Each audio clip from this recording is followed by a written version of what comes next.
Hello students, কেমন আছেন সবাই?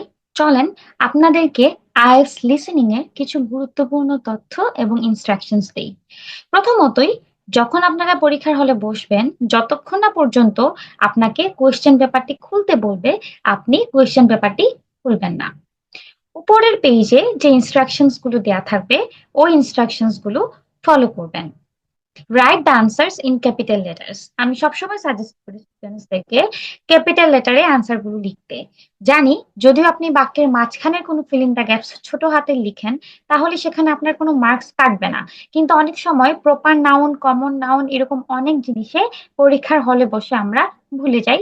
সেজন্য রিস্ক এড়াতে প্রত্যেকটা আনসার বড় হাতে লেখার চেষ্টা করবেন। Check the spelling properly. অবশ্যই বানানগুলো ভালো করে দেখবেন। Do not leave any questions blank. কোনো কোয়েশ্চেন্স আপনারা খালি ছাড়বেন না, কারণ এখানে কোনো নেগেটিভ মার্কিং নেই। তাই চেষ্টা করবেন প্রত্যেকটা প্রশ্নের উত্তরটি দিতে। If you skip any question, do not waste your time thinking this. কোনো একটি প্রশ্ন ছেড়ে গেলে ঠান্ডা মাথায় পরেরগুলো আনসার করুন। একটাতে যদি পড়ে থাকেন তাহলে দেখবেন পরেরগুলো মিস চলে যাবে, কারণ অডিও তো অডিওর মতো চলবেই। While listening, try to answer on the question paper. প্রথমে যখন আপনি অডিওটি শুনবেন, আপনি কোয়েশ্চেন পেপারে আনসারটি লিখবেন। পরবর্তী 10 মিনিটে আপনি আপনার আনসারটি আপনার আনসার বুকলেটে তুলবেন। Use pen. হ্যাঁ, এখন কিন্তু পেন ইউজ করা খুব বেশি ম্যান্ডেটরি।